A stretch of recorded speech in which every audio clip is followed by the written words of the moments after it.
Здравейте отново! В директен ефир от площад Княз Александър I Българската национална телевизия ще предаде тържествения Гергьовски парад, посветен на Деня на храбростта и празник на Българската армия. Преди минути знамената светини, представителните знамена на видовете въоръжени сили и бойните знамена бяха посрещнати от построените на площада блокове от военнослужещи, съставени от по 64 души. 8 в редица, 8 в колона. Знамената вече са благословени с традиционния на Гергьовден празничен водосвет, отслужен по-рано днес пред паметника на незнайния войн от негово светейшество патриарх Неофит. Ритуал, който също имахте възможността да наблюдавате директно по Българската национална телевизия.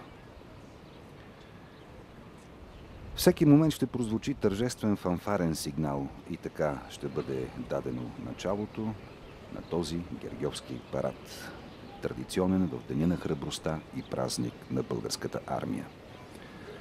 На площада виждате са подредени знаменен взвод от гвардейци с знамената светини.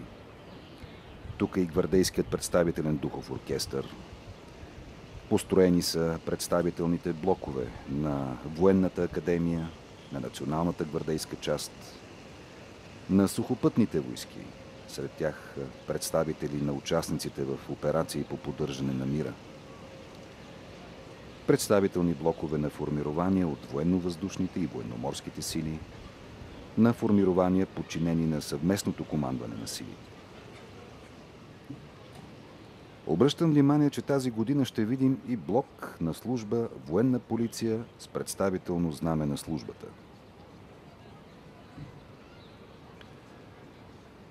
Както всяка година за участие в парада са изнесени знамената на българската бойна слава, като тази година се отдава специално уважение и към военно-патриотичните и родолюбиви организации на войните от запаса и резерва.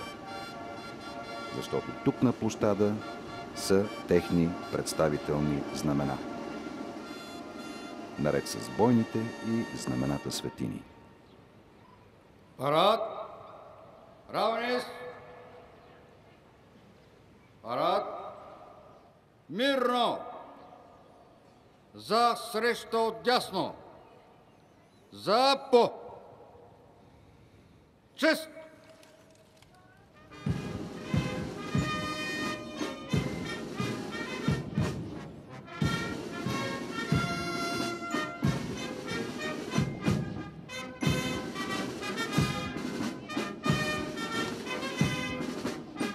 Командващ днешния парад е контрадмирал Георги Мотев. В момента той се отправя към президента и върховен главнокомандващ въоръжените сили Росен Плевнелиев за рапорт.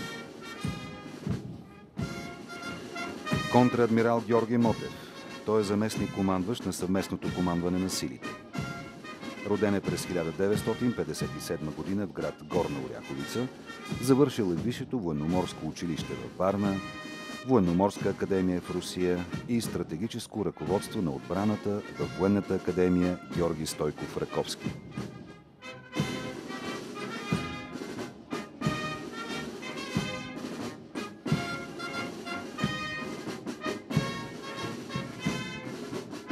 Контрадмирал Мотев е преминал през различни командни и щабни длъжности. Офицер със сериозен командирски опит и професионална подготовка.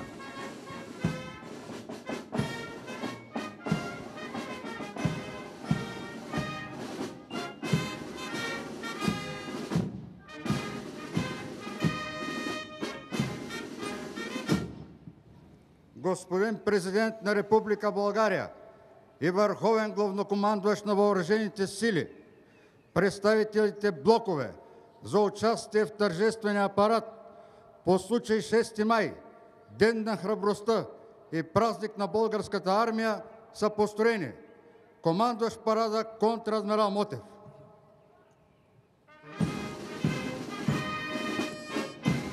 Контрадмирал Мотев е започнал кариерата си като помощник командир на десантен кораб през 1981 година. Военните журналисти добре помним контрадмирал Мотев като командир на военноморска база в Бургас, след това бе заместник командир на военноморските сили и е заместник-командващ на съвместното командване на силите от 1 декември 2012 година.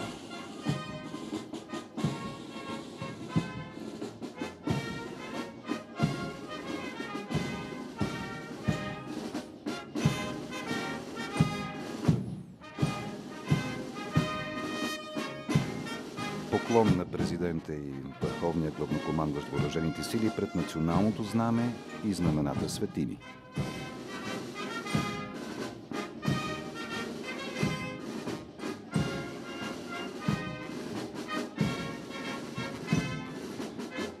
Сега президентът отдаде знак на уважение към военнослужащите от запаса и резерва.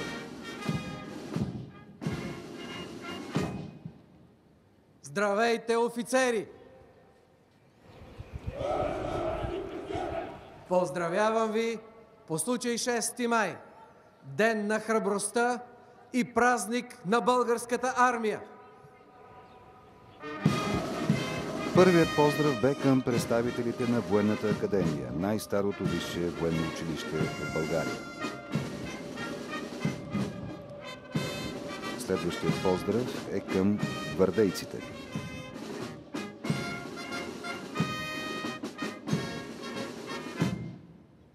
Здравейте, гвардейци! Поздравявам ви по случай 6 май, Ден на храбростта и празник на българската армия. Гвардейците, които са представителното военно формирование на въоръжените ни сили. Президентът ще поздрави сега два представителни блока, един след друг, на сухопътните войски. Част от тях представляват участниците в операции по поддържане на мира. Здравейте, войници! Поздравявам ви по случай 6 май, Ден на храбростта и празник на българската армия. Блоковете на сухопътните войски са съставени от Карловската 61-а стрямска механизирана бригада и от Старозагорската механизирана бригада. Карловската бригада, която е известна като елитно военно формирование, декларирано за участие в пълния спектър от операции на НАТО. Здравейте, войници! Поздравявам ви по случай 6 май, Ден на храбростта и празник на българската армия. Военнослужащите от Стара Загора също с богат опит от учения и занятия в страната и в чужбина, а така също и от мисии в Босна и Херцеговина, Ирак, Афганистан.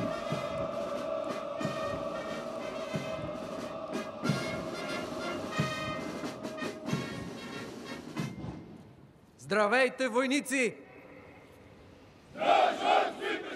Поздравявам ви по случай 6 май, Ден на храбростта и празник на българската армия. Президентът поздрави военнослужащи от трите основни рода войски на военновъздушните сили – авиация, зенитно-ракетни и радиотехнически. И сега се насочва към представителния блок на военноморските сили.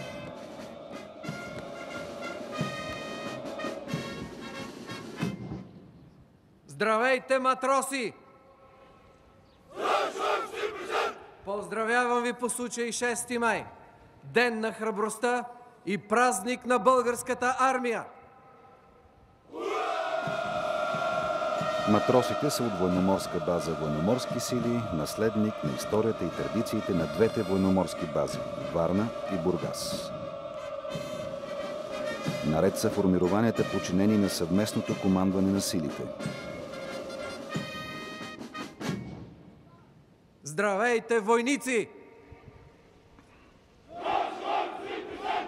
Поздравявам ви по случай 6 май, Ден на храбростта и празник на българската армия.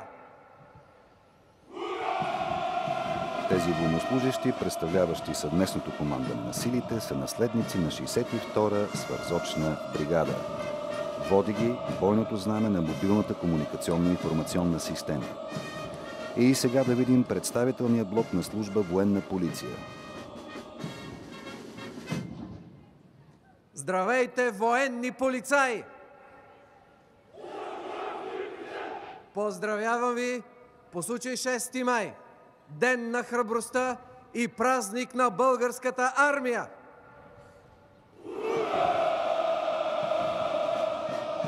За първи път военни полицаи се представят по този начин на Гергьовския парад. Те ще участват след малко и в самия парад, ще преминат пред официалната трибуна. Техният блок е съставен от регионалните служби на военна полиция. Нека да спомена и това, че част от техниката, с която разполага военната полиция, по-конкретно бронираните автомобили Сен-Кет, могат да бъдат видени днес в деня на отворените врати в Националния военно-исторически музей. Тази година военният парад съвпада с отбелязването на 10 годишнината от приемането на България в НАТО.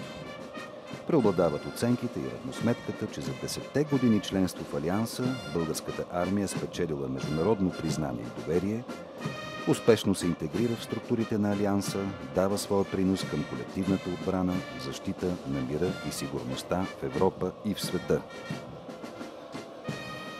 Сега под съпровода на марша в прослава на армията, президентът се отправя към трибуната за слово по случай Деня на храбростта и празник на българската армия. Наред! Мък! Свободно!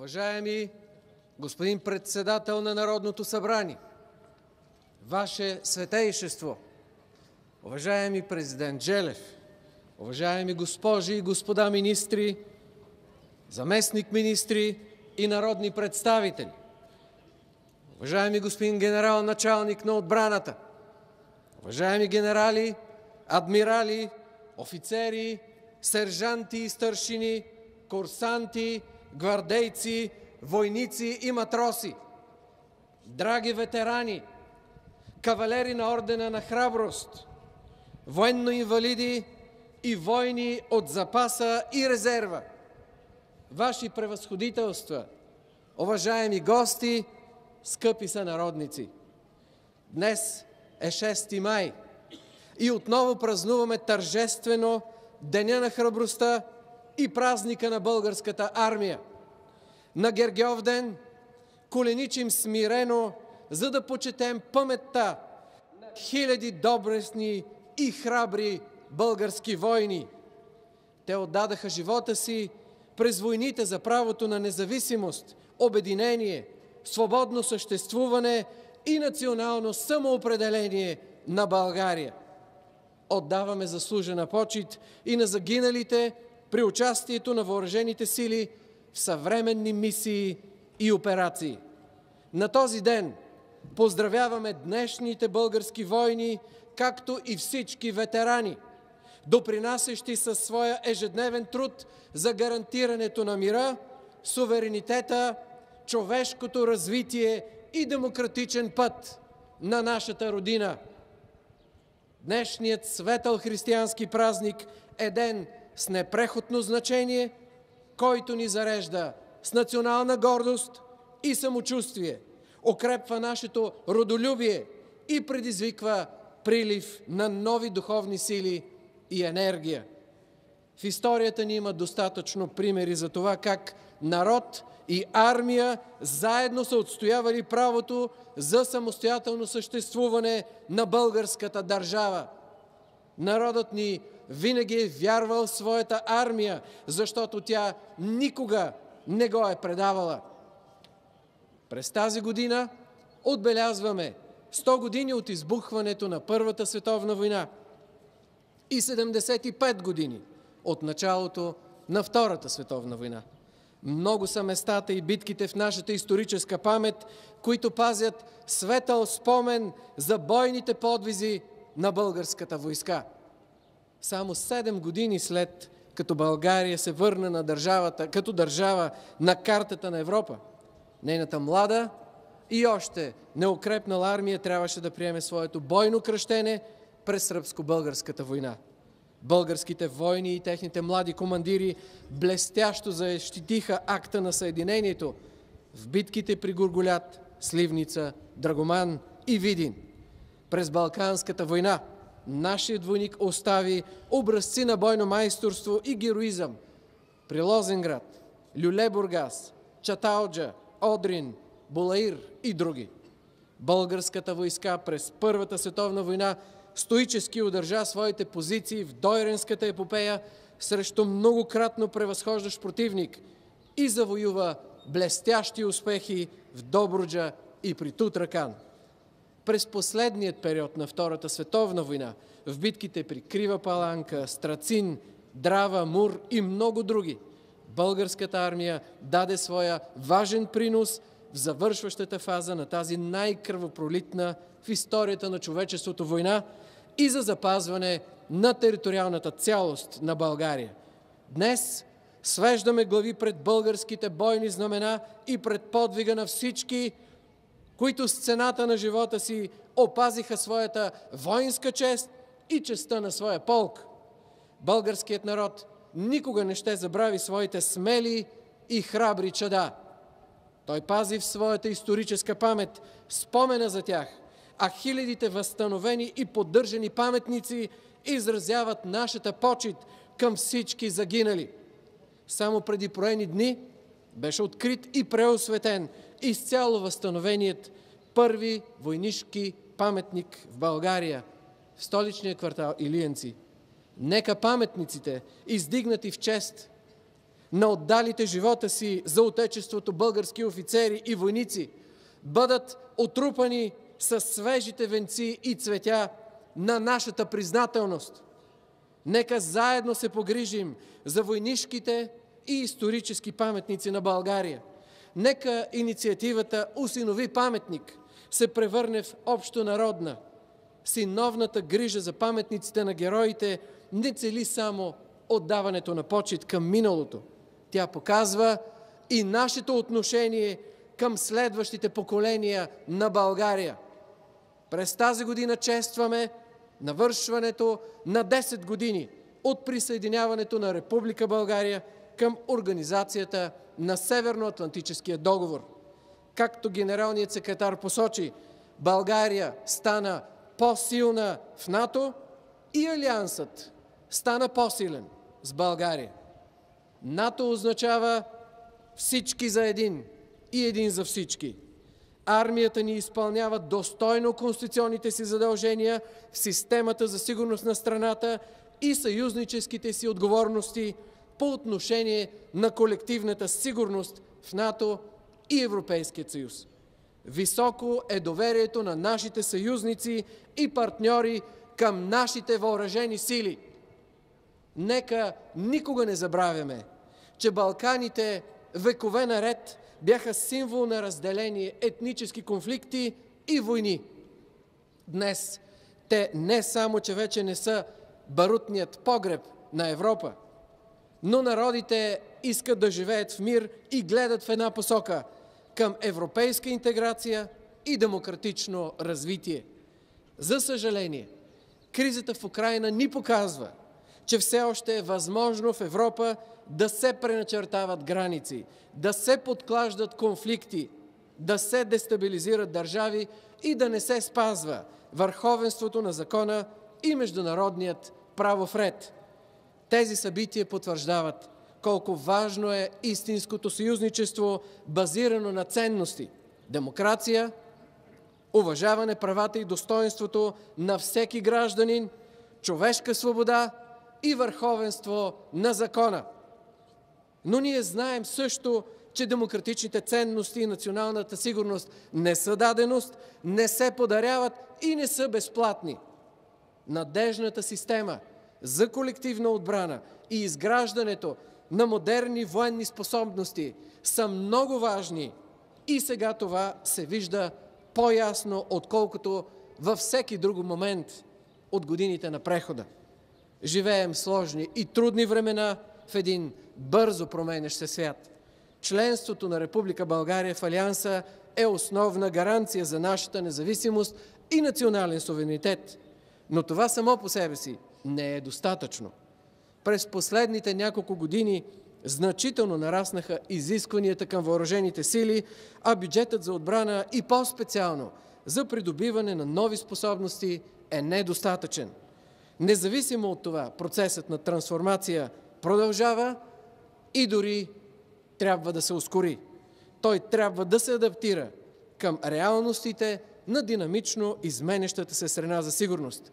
Целта е ясна – изграждане на модерна, мобилна и боеспособна българска армия, оперативно съвместима с армиите на НАТО. За да се гарантира изграждането на необходимите отбранителни способности и успеха на трансформацията като цяло, сме длъжни да впрегнем всички възможности, в това число сериозен допълнителен финансов ресурс от държавата. България трябва да изпълни своят съюзнически ангажимент, като заложи разходи за отбрана за 2015 година от минимум 1,5% от брутния вътрешен продукт и плавно да увеличи в следващите години тези разходи до норматива за НАТО от 2%. България трябва да засили сътрудничеството и да укрепи връзките с съюзниците. В програмата за модернизация, включително и проекта за закупуване на нов тип основен боен самолет, трябва да се заложи изискване за диверсификация и намаляване на много високата зависимост на страната ни от само една държава, производител на въоръжение. Така трябва да бъде и в енергетиката. Енергийната ефективност и енергийната диверсификация са неразделна част от националната сигурност и представляват стратегически приоритет за България. Европейският съюз винаги е излизал по-силен и по-интегриран от кризите. Например, след финансовата и дългова криза през 2008 година Европейският съюз излезе по-силен чрез Европейският банков съюз, което затвърди доверието в еврото като валута от световно значение. Във връзка с кризата в Украйна, Европейският съюз със сигурност ще преосмисли енергийната си политика, а България трябва решително да подкрепи идеята за Европейски енергиен съюз. Правилният отговор на икономическите проблеми, на засилващия се национализъм и на украинската криза е повече Европа. Задължени сме да работим за нова фаза на икономическа, енергийна, финансова, отбранителна, политическа и човешка интеграция за по-силен Европейски съюз. Европейски съюз, който ефективно да се противопостави на дестабилизиращи действия, от която и да е посока. Европейски съюз, който да не допусне да се върнат отново ретроградните политики на велики сили и периферия между тях. Ние, балканските народи, знаем най-добре до какво води това. Светът и модерната дипломация през 21 век трябва да се базират на върховенството на закона и на общочовешките ценности, а не на върховенството на силата и на интересите на една или друга регионална или глобална сила. Скъпи сънародници, нека да благодарим на днешните български войни за техния професионализъм, мъжество и всеотдайност, с които допринасят за осъществяването на високоблагородната мисия по гарантирането на мира, националната сигурност и в изпълнение на съюзническите ни ангажименти.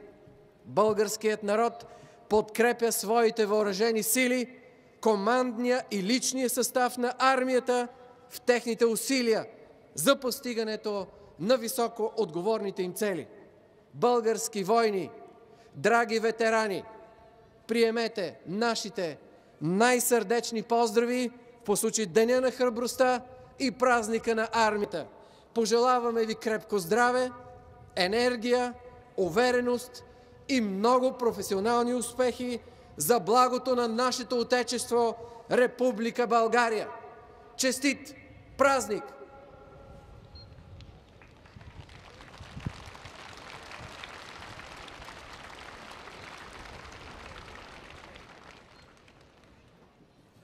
Парад, равнис, парад, мирно. За славата на българската армия! Ура!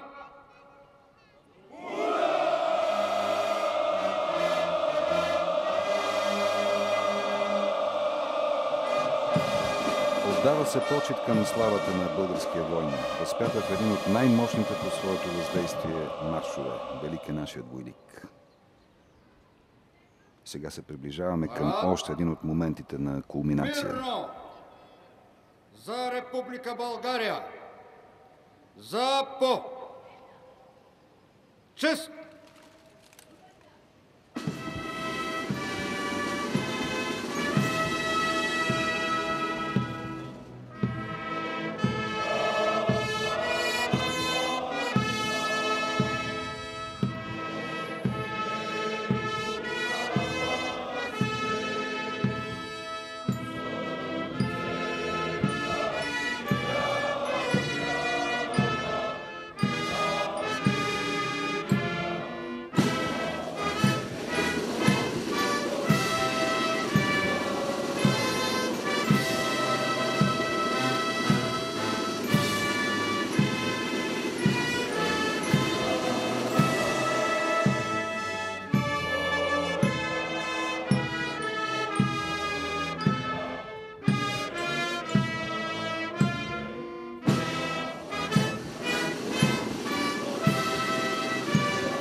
Наре!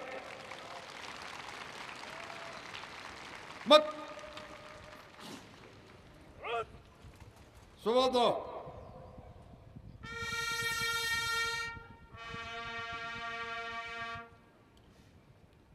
Парад! Равнис! Парад! Мирно! Надяс! Но!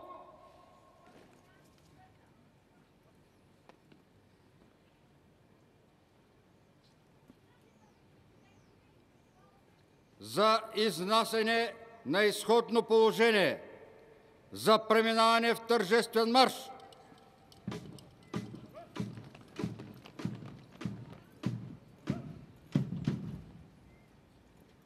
Ходом!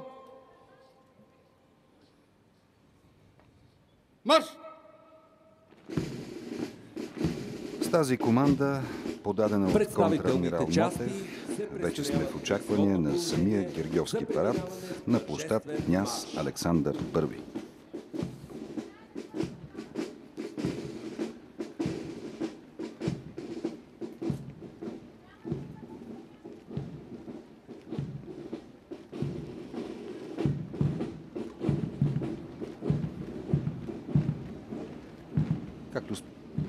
Както споменах по-рано, тази година специално представени са военно-родолюбиви и военно-патриотични организации, включително с техните знамена на Съюза на офицерите и сержантите от запаса и резерва, Съюза на възпитаниците на Негово Величество училища, Школата за запасни офицери и родолюбивото воинство и гражданство, Съюза на ветераните от войните в България, Съюза на военно-инвалидите и военно-пострадалите, Асоциацията на сухопътните войски.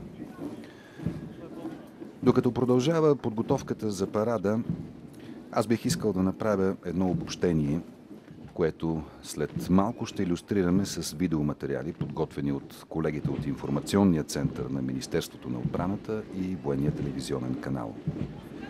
Като цяло, годината може да се характеризира като твърде динамична и за армията като цяло, и за структурите, които на оперативно ниво отговарят за нейното командване, управление и ръководство.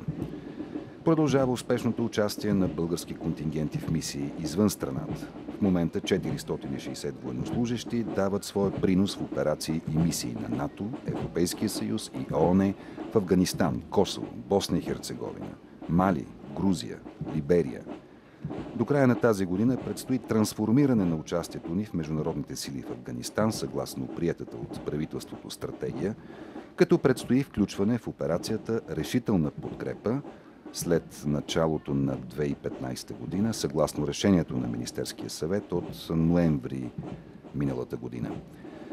Сред акцентите в работата на съвместното командване на силите през изминалата една година беше националното двустепенно командно-щабно учение Щит-13.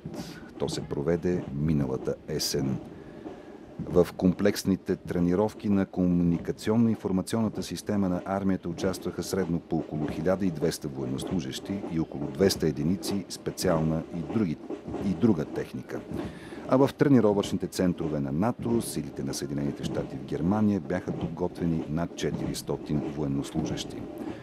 За сухопътните войски основните усилия бяха насочени към подготовката и участието на командването, щабовете и формированията в планираните командно-щабни и тактически учения. Можем да видим следващите кадри. Освен реалните действия в учението Щит-13, войските проведоха и Надежден страж 2013 и още редица командно-щабни учения с щабове на батальони и дивизиони. Съвместната българо-американска подготовка се затвърди като ефективна форма на обучение и работа в многонационална среда. В Black Sea Rotational Forces, черноморски ротационни сили на полигона Ново село, се включиха морската пехота на Съединените щати, сухопътните войски на Сърбия, Румъния, Азербайджан. Нашите сухопътни войски съвместно с колегите си от 16 държави участваха в общо 11 съвместни подготовки и многонационални учения. Като един от успехите трябва да се отбележи сертифицирането на още 2 батальонни бойни групи със способности за участие в операции и в 3 мисии на въоръжените сили. След малко началото на този парад ще бъде даден буквално след секунди по традиция от вертолет Ми-17 с националното знаме от борда. Но през това време ми се струва, че можем да продължим своя разказ за свършеното от нашите въоръжени сили през изминалата година. Аз искам да изтъкна и това, че нашите сухопътни войски практически приключиха първи етап от операция съвместни усилия за овладяване на имиграционния натиск на границата с Република Турция. В този район те осигуриха проходимостта на 107 км пътища в района. В момента се изпълнява и вторият етап от операцията за изграждане на 30 км инженерно защитно съоръжение. Работата на място продължава с все по-ускорени темпове. Нека да откроим постижения и на военно-въздушните сили. По мисия отбрана ВВС осигуряват въздушния суверенитет на страната, като носят денонощно бойно дежурство за контрол и охрана в интегрираната система за противовъздушна и противоракетна отбрана на НАТО. Контролират корабоплаването, осигуряват защитата на обекти от критичната инфраструктура на България. Промените в средата за сигурност наложиха нови способи за използване на дежурните сили и средства. Бяха сключени и се прилагат споразумения за презгранични операции по Air Policing със съседните страни членки на НАТО. Така се поддържа непрекъсната готовност за противодействие на въздухоплавателни средства, които нарушават югоизточната граница на Алианса и Европейския съюз, а и се осигурява икономия на ресурси. В мисията подкрепа на международния мир и сигурност нашите ВВС изграждат и поддържат способности за участие в съюзнически операции в отговор на кризи. За военноморските сили нека да кажа също, че подготовката на щабовете и формированията в ВМС е насочена към поддържането на способности за гарантиране на нашия морски суверенитет и защитата на интересите на страната ни в морските пространства. Останалите на място! Холом! Марш!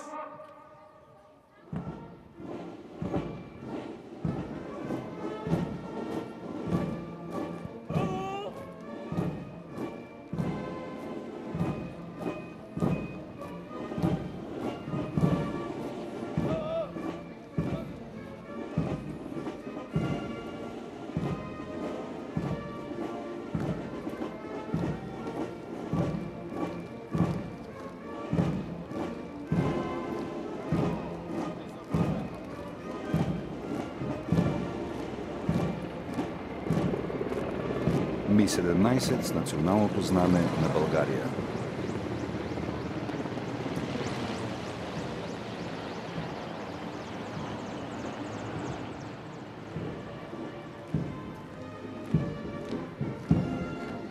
Представителните части преминават тържествен марш, предвождани от знамената светини.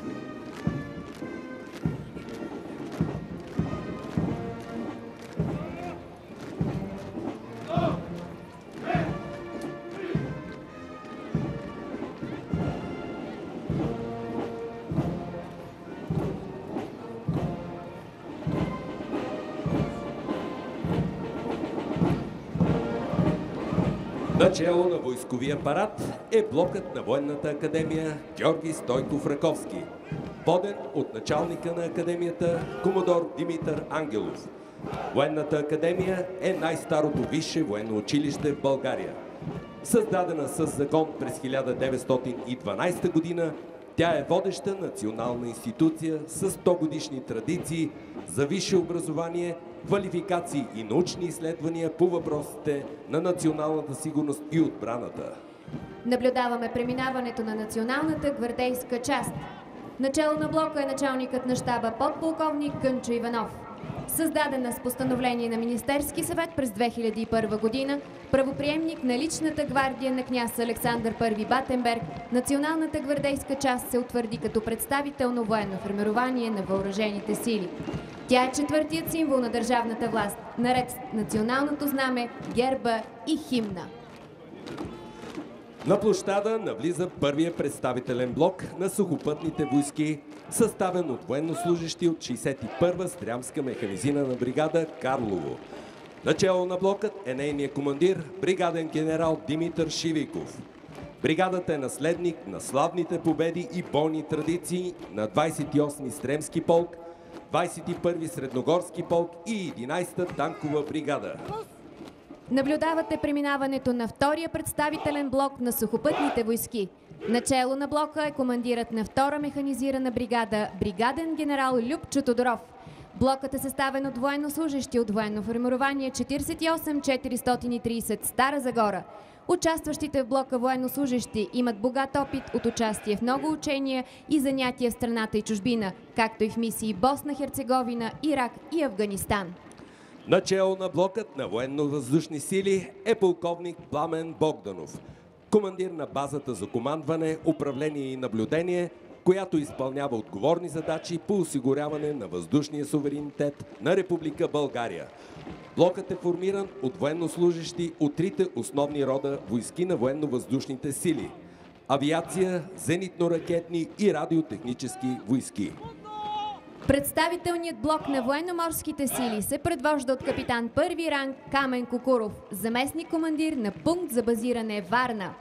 Представителният блок на военноморските сили е съставен от военнослужащи от военноморска база ВМС. Тя е наследник на славната морска история и традиции на двете военноморски бази – Варна и Бургас. На площада навлиза представителния блок на съвместното командване на силите. Начело на блокът е командирът на мобилна комуникационно-информационна система Горна Малина, полковник Георги Паневски. Военнослужащите от формированието са наследници на 62-а свързочна бригада.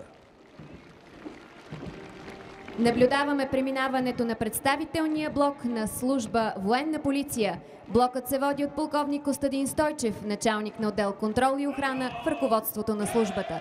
Блокът е съставен от военнослужащи от състава на регионалните служби на военна полиция. Участващите в блока военни полицаи имат богат опит от участие в много учения и занятия в страната и чужбина, както и в мисии зад граница. Статичният показ на техниката на военна полиция ще се извърши пред Българска народна банка след завършване на спектакъла Искри, а след приключване на парада всички, които желаят, могат да се запознаят с нея и в Националния военно-исторически музей.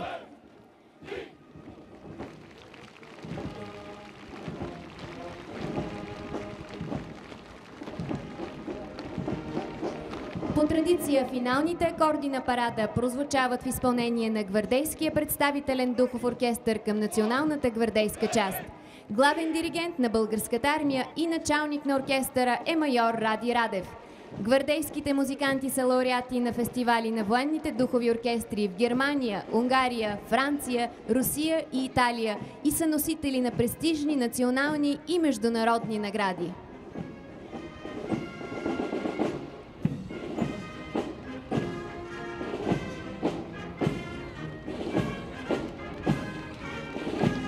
С последната редица гвардейците, обозначавали дистанцията между блоковете, затварят строевите елементи на парада.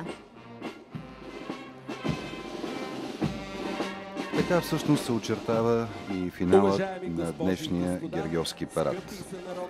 За съжаление, метеорологичните условия не позволиха да видим повече летателна техника, както се очакваше. Но самият факт, че тя имаше готовност за участие, можем да свържем с едно позитивно послание. Даден е тласък на възстановяването, поддържането и развитието на отбранителни способности, защото е факт, че са съживени модернизационни проекти, възстановява се летателната годност на самолети и вертолети. Паралелно се решават и проблеми с осигуряването на материални, резервни части, екипировка и други средства, необходими за нормалната работа на войските и контингентите. Ще започне церемонията спектакъл «Искри» на националната гвардейска част. На военнослужещите, които участваха днес в традиционния Гергьовски парад, можем само да благодарим и за организацията, и за всеотдайността, с която представиха българската армия. След малко тук, да ви напомня и това, на площад Княз Александър I ще започне церемонията спектакъл «Искри» на националната гвардейска част и това ще е едно ефектно съчетание от нестандартни строеви хватки и движения. И още много други събития в цялата страна днес са посветени на празника на армията. В 12 часа ще има тържествена смяна на караула пред администрацията на президента.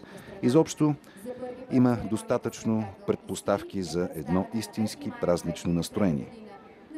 За вас Гергьовския парад по случай 6 май в ефира на Българската национална телевизия и за военния телевизионен канал коментира Григорий Недялков. Желая ви приятен ден!